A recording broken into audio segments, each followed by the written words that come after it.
tudo bem? Bem-vindo a mais uma aula aí. Ih, falei tudo errado, viu?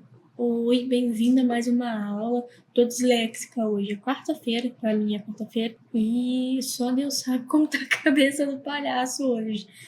Aqui dá pra ver, assim, se você estivesse vendo a minha mesa, você veria como que, assim, eu estou lutando com todas as minhas forças para manter a minha sanidade mental. Tenho uma garrafinha d'água, um litrão d'água para nós tomar, tenho um chazinho detox que eu vou fazer depois, não tenho nenhuma fonte, assim, nada nutricional, assim, que eu saiba que isso aqui vai me ajudar. Ou seja, é só para eu me sentir bem comigo mesma. Tem uma banana também que está nas piores condições, mas vai ser comida. E, assim, eu encomendei uma vitamina, porque eu fui com preguiça de pegar, mas tem uma vitamina chegando também, então super natural, mas eu comi sem querer um pote de Nutella todo sozinho. Então, assim, tem dias e dias, né? E aí, para equilibrar o pote de Nutella que agora eu comi, tem que tomar 5 litros de água, 10 chá detox, e detalhe, nunca tomei chá e também não gosto de café. Então, provavelmente, a felicidade que eu tive comendo a Nutella, eu vou torcer o nariz agora tomando chá. Vocês podem perceber que eu estou tentando, né, manter aqui a seriedade do negócio, né? Aconteceu de eu comer a Nutella inteira porque a culpa é do meu patrão que me faz ficar sentado no trabalho o dia inteiro. Se eu estivesse andando na rua fazendo outras coisas, né? Se eu estivesse em casa, vendo um filme, eu não comia tudo. Porque eu ia estar com outros divertimentos. Agora tem que ficar sentado aqui, aí a pessoa fica, o trabalhador fica desanimado, o trabalhador fica cansado, e ele, né, cede aí as suas fraquezas. Mas tem pessoas que também cedem as suas fraquezas, geralmente econômicas, geralmente cedem ao jogo sujo. E isso, às vezes pode, né, se ninguém te pegar. Mas dentro das campanhas eleitorais, ceder às loucuras não é permitido. Por mais que você queira aceitar aquela doação, por mais que você queira aquele dinheirinho extra, por mais que você queira mais um tempinho de rádio, não pode. Todo mundo tem ali um parâmetro que deve ser seguido para manter a rigidez. Não é rigidez, não, tá? Tudo bem, o processo eleitoral também tem várias regras que podem tornar ele de uma forma rígido. Mas a gente não está falando de rigidez, é rigidez com H. Isso quer dizer que é um processo limpo, bem estruturado. E o nosso processo eleitoral, como a gente já viu, se você quiser abrir um partido político, você sabe como. Se você quiser saber seus direitos políticos, você sabe como. Você tem as questões de perda ali, né, temporário ou não dos direitos políticos, você já sabe tudo isso, tá? Então, assim, ele não deixa nada a desejar nesse sentido. Sempre podemos melhorar? Talvez. Não vou falar que sempre a gente pode melhorar, porque em nome da inovação e das mudanças se fez, por exemplo, o regime nazista. Então, assim, a gente não pode afirmar que tudo poderia ser melhor.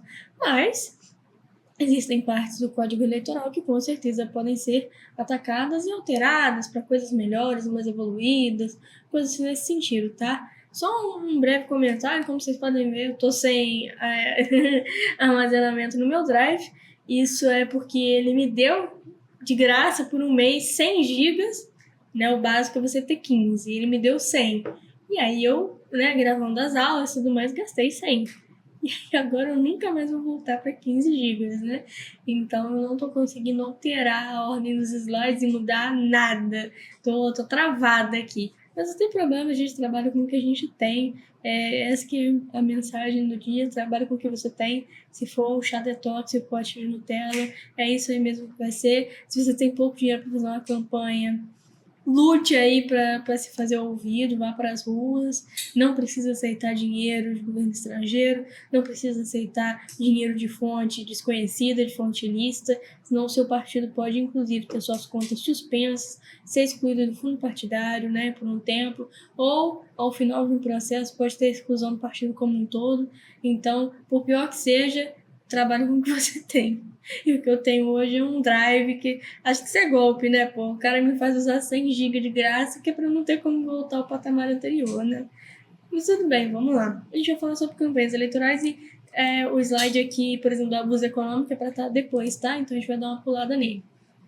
Bom, mas a gente já viu bastante coisa sobre direito eleitoral até agora, e você deve ter percebido que a intenção do curso é fazer com que as leis eleitorais e as disposições essenciais aí sobre direito eleitoral sejam mais palatáveis, né? Ou seja, sejam de maior acessibilidade ali, né? Então, o conhecimento jurídico ele não precisa ficar preso no juridiquês, né? Assim como é o caso do curso de direito tributário, por exemplo.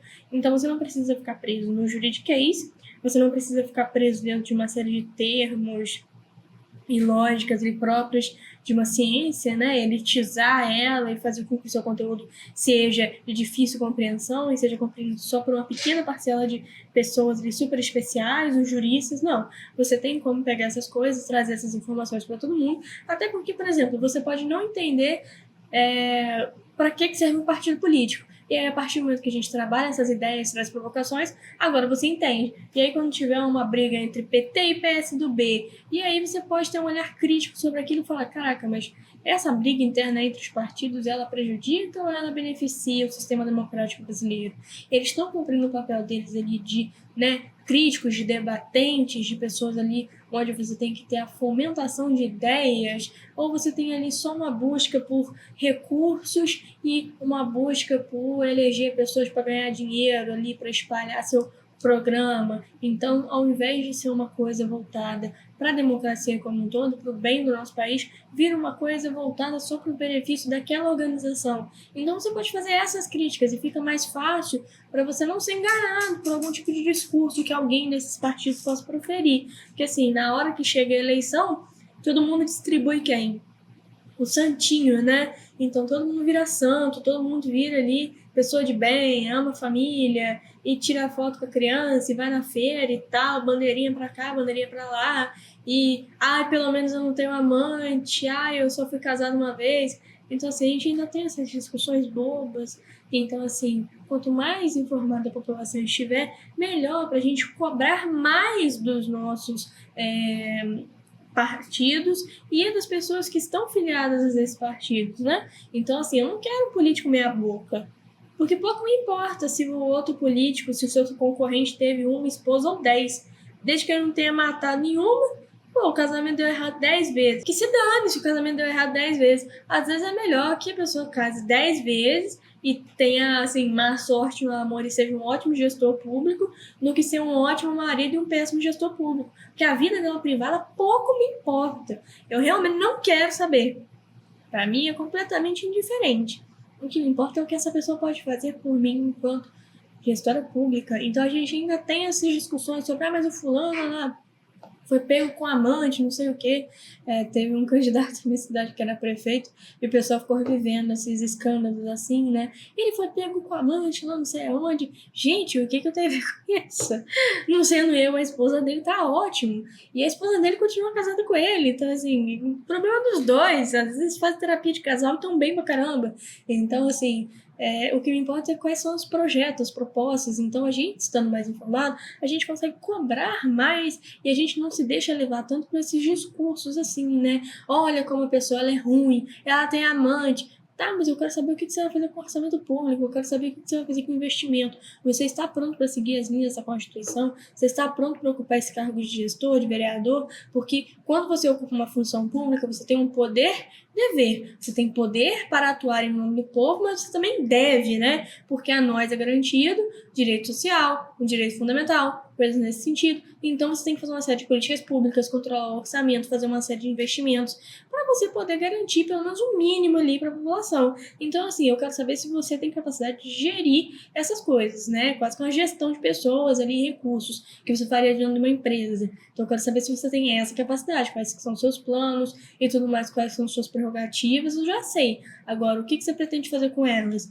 Então, assim, se você tem amante, não tem amante, se você tem 2 filhos fora do casamento, se tem 15, tem 20, se você montou um harém, é indiferente na esfera de discussão pública. Só que como a gente tem um empobrecimento das informações, acaba que essas coisas voltam, né? Então, assim, o fulano fez isso, isso, isso. E é quase você quer falar assim, o fulano vai no banheiro 5 vezes por dia. Eu vou 2. E é competição de vaso sanitário? Não. Então, assim, pouco me importam esses detalhes sórdidos, né? Se você quiser fazer uma fofoca, é outra coisa. Eu, por exemplo, gosto de fofoca. Todos gostamos, né? Depende do momento. Às vezes a gente é meio hipócrita, fala que não gosta, né? Mas eu gosto. Então, assim, se você quiser fazer uma fofoca, se é uma coisa informal, tudo bem. Agora, pô, você pega o momento da campanha eleitoral, que era para você apresentar o seu projeto e explicar, porque dentro da nossa democracia semi-participativa, você deveria ser escolhido, você vem me falar, ao invés de projeto, você vem me falar da vida do outro.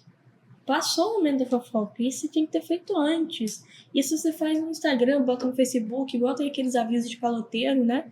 É assim que você faz, manda passar o carro de som, falando fulano presidente, fulano vereador, foi pego com a vizinha no hotel, não sei qual. Mas eu moro em cidade do interior, tá? Aqui tem carro de som ainda. Bom, isso pode acontecer aqui. No aniversário do meu namorado, eu falei que eu ia mandar passar o carro do amor pra ele. Ele não deixou. E meu sogro trabalha com carro de som. Ele não deixou. Eu ia botar: Ian, sua família te ama. Parabéns pelos 24 anos. Ia botar uma música bem brega. Mas ele não deixou. Eu vou fazer de surpresa pra ele ano que vem. Mas, vamos lá. Bom, isso aqui são ideias que a gente já viu, a gente já trabalhou, tá? A eleição é uma realização instrumental organizada pela Justiça Eleitoral para a escolha de pessoas ali que querem ocupar cargos no legislativo, né? Por que é uma realização instrumental? Porque é um instrumento para você dar poder, empoderar, né? Se você quiser usar essa palavra aí que já está morta, enterrada desde 2016, eu acho, né? Já deixou de ser gíria e virou mico. Mas você tem esse procedimento instrumental, então o procedimento eleitoral ele é um instrumento que deve ser utilizado para você eleger democraticamente as pessoas, tá?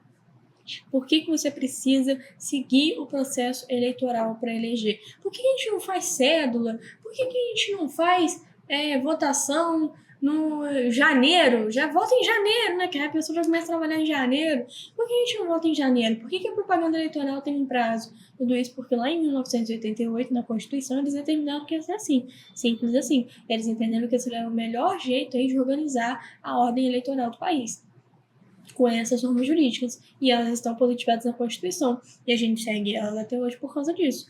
Pronto. Então, por imposição constitucional, a gente tem uma série de regras eleitorais referentes à campanha, né? Elegibilidade, a gente já viu também, questão de idade, nacionalidade, nossa, perda de direito político, a gente já viu muita coisa. Então, assim, por imposição constitucional, a gente tem uma série de regras que precisam ser seguidas caso aquela pessoa, né, caso a gente queira que uma pessoa seja eleita, tá? Então, para a escolha dos mandatários, para a escolha dos candidatos, você precisa respeitar o processo eleitoral que é guiado pela Constituição. Ele é um instrumento, né? Ele pode ser chamado de um instrumento também, porque o procedimento eleitoral é o meio pelo qual você elege as pessoas, tá? Bom, eu não consegui corrigir esse ponto aí também, né? Já que eu estou sem armazenamento, mas num ambiente democrático, isso também a gente já trabalhou, o processo eleitoral legitima o titular do poder. Se você tem uma pessoa que não foi eleita e ela ocupa um cargo de poder, aquela pessoa não está legitimada. Aquela pessoa tomou o poder, a gente está o quê? Numa situação de revolução social. Então existiu uma tomada de poder e vamos fazer igual na Revolução Francesa. Cortar a cabeça de todo mundo que já estava lá. Então, revolução social, faremos uma nova Constituição, é um novo capítulo na história brasileira. É a Quarta República. Pode ser. Ou então a pessoa que está no poder, né, ela vem através de uma revolução social, ou então aquela pessoa ela vem porque, por exemplo, faltou candidato, aí botaram qualquer um lá. Não, não pode. Fulano, vem cá, tá faltando um vereador, tá? Tava passando assim, a moça da faxina. Aí fala assim, moça, a senhora faz o quê? Eu sou faxineira aqui há 30 anos, senhor. Pois então, hoje você está promovida a vereadora. Senta aqui, aê! Não é assim que funciona. Você tem que ter a eleição daquela pessoa, tá? ela pode participar do processo eleitoral, desde que ela esteja com todos os critérios de elegibilidade em dia, mas você não pode simplesmente falar assim, essa aqui vai ser vereadora, tá? Você pode falar que aquela ali vai concorrer a vereadora. Agora, se ela vai ser ou não, depende da população eleger ela e de quanto o partido vai investir também, como a gente já viu, para que ela possa ter visibilidade e ganhar, tá? Bom, então o processo eleitoral é o que vai legitimar a titulação do poder. Então, assim, qualquer pessoa que chega ao poder por outros meios, ela está usurpando o poder. E aí ela não está legitimada para estar lá. Quem vai tirar ela de lá é a pergunta, né? A gente pode entrar lá e catar ela pelos cabelos e arrancar. Mas, né, às vezes tem um meio mais diplomático. E aí você pensa assim, quando o presidente morre, o vice-presidente assume, então ele também não é legítimo? Não, ele é legítimo, né? Porque quando você escolhe o presidente, você escolhe o vice junto, né? E isso também é, inclusive, um impasse, às vezes, que as pessoas têm na eleição. Nossa, eu amo esse presidente, mas o vice tá ruim, hein? Vou ter que eleger essa pessoa? Prefeito é a mesma coisa, prefeito sempre tem vice. Aí você fala, nossa, o prefeito é ótimo, gente, mas esse vice que ele escolheu, nossa, não me desce. E aí você vai ter que ver essa situação, porque quando você vota em um, o outro automaticamente entra também. Então essa pessoa, querendo ou não, está legitimada a ocupar um lugar de poder ali. Pensa na situação, a Constituição ela prevê muitas situações, tá? É o que eu falo, ela não dá bobeira não, é um instrumento democrático lindo que a gente tem, uma lei linda, muito bem pensada e feita com ótimas ali intenções, né? Ela realmente é a maior lei do Brasil e uma das mais bem escritas e mais bem preparadas. Ela realmente tem de tudo ali. Então, assim, o que acontece se o presidente e o vice-presidente morrer? Quem que vai assumir? Pensou nisso? Bom, a Constituição pensou. É o presidente da Câmara dos Deputados. Nesse momento é o quê? O Arthur Lira? Tinha o Pacheco também, mas acho que agora é o Lira, né? Então morreu o Lula e o Alckmin, vira o Lira. Arthur Lira. Ele vira presidente do Brasil. Mas ele não é titular dentro do poder. Ele é. Ele é para ocupar provisoriamente aquele cargo até que se termine o mandato, né, e sejam convocadas novas eleições, porque ele esteve dentro da Câmara dos Deputados, ele foi eleito para estar dentro da Câmara dos Deputados, ele foi eleito dentro da Câmara para ocupar o cargo de presidente da Câmara, então ele foi empossado por nós e dentro da Câmara dos Deputados, por pessoas que nós escolhemos, ele foi empossado de novo em um cargo a mais, e não só isso, então ele é uma pessoa que está democraticamente eleita, cumprindo tapando um buraco ali, mas porque a Constituição já determinou que é assim, então é uma imposição constitucional. A gente ainda está dentro dos moldes da Constituição, não saímos, não está ocorrendo nenhum tipo de usurpação do poder, tá? Mas existe a possibilidade de você ter uma usurpação do poder legítima, entre aspas. Vamos supor, o vice-presidente mata o presidente para ele poder ocupar o cargo de presidente. Então ele sai de vice e vira presidente. Em tese, na legislação, ele está legitimado eleitoralmente, constitucionalmente, a ocupar aí o lugar onde deveria estar o presidente. Mas e se a gente descobre que foi ele que matou? Aí a gente pode fazer uma coisa chamada impeachment, né? Manda a pessoa embora. Tchau. Isso que você fez, infelizmente, não é aceito. A gente, né, tira aquela pessoa do poder, tira o título dela. Então, ela não vai mais poder estar ocupando aquele lugar. Então, a gente tem um procedimento eleitoral e uma lei constitucional que prevê várias hipóteses. E se o Arthur Lira morre? Não tem um ministro do STF? Presidente do STF? É ele. E depois dele? Nossa, mas se morrer essa gente toda... Aí a Constituição também é evidente, né? Se morrer todo mundo, sei lá, faz a votação de novo aí. Então, assim, existe toda uma série de sucessões assim, que já são previstas para caso as pessoas que forem titulares do poder, né, acontecer algum evento trágico com elas, assim, né? Costuma cair avião, morrer, assim, entala com a comida, fica doentinho do nada. E aí pode ser que aconteça, né, de você matar a pessoa aí para você ocupar o poder. Hoje em dia isso não pega muito bem. Hoje em dia a gente tem outras formas aí, né, de você ter uma distribuição do poder, de fazer acordos políticos ali, né?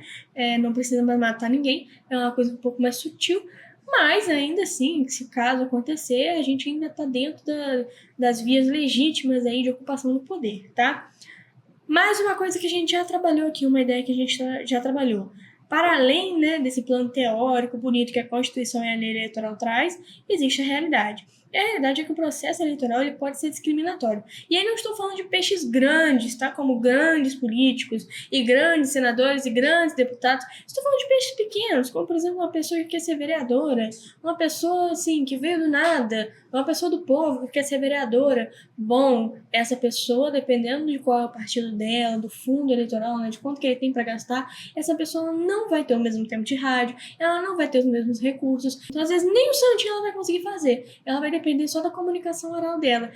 Mas não tem tempo de rádio para você não, moça, infelizmente. Então, para você evitar que o processo eleitoral venha a ser discriminatório, você cria algumas vedações durante as campanhas eleitorais e outros incentivos, como hoje em dia existem as cotas partidárias, né, que são feitas ali para que você tenha pelo menos uma porcentagem de candidaturas femininas, para que você tenha uma porcentagem de candidaturas de pessoas negras, de pessoas trans, então você já tem uma parte do fundo eleitoral do partido que é cooptado para você investir nessas pessoas, exatamente para garantir uma representação maior, né? Não só homens brancos representam a sociedade brasileira, a sociedade é um pouco mais diversa do que isso. Tem índio, tem negro, tem branco, tem amarelo, tem mestiço, tem japonês, e tem trans, e tem homem, tem mulher, e tem cachorro, caramelo, periquito, papagaio, enfim, tem o Louro José, né? Lá da Ana Maria Braga, tem várias coisas. Então, assim, eu ando ficando velha, as pessoas que eu costumava assistir na televisão estão morrendo. Igual o Silvio Santos. Fiquei chocadíssima que o Silvio Santos morreu. Agora, não sei nem, falei o nome da Ana Maria Braga que vai que ela morreu. Se morreu, que esteja em paz. Mas a única pessoa que não está em paz sou eu, que continuo viva, né? E você também aí que está me ouvindo falar. Mas você tem todas essas medidas aí para garantir que não exista discriminação. Então, existe a legislação eleitoral para tornar o processo rígido e seguindo ali as imposições constitucionais, mas também é preciso aprimorar para que outras formas de discriminação, que são, né, derivados aí da nossa sociedade, você falar que não existe racismo no Brasil, por exemplo, só se você chegou aqui ontem, né? Um recém-nascido, por exemplo, poderia falar uma coisa nesse sentido, porque ele ainda não tem experiência, né? Então, assim, você fala que não tem racismo, você fala que não tem uma subrepresentação feminina nas candidaturas. Exatamente por quê? Porque é o partido nas convenções que escolhe quem são os candidatos que eles vão lançar. Se eles só quiserem escolher homens, por exemplo, então as mulheres ficam lá assim, ó, coitadinha de mim. Não, você vai ser obrigado agora a investir um pouco mais nessas pessoas.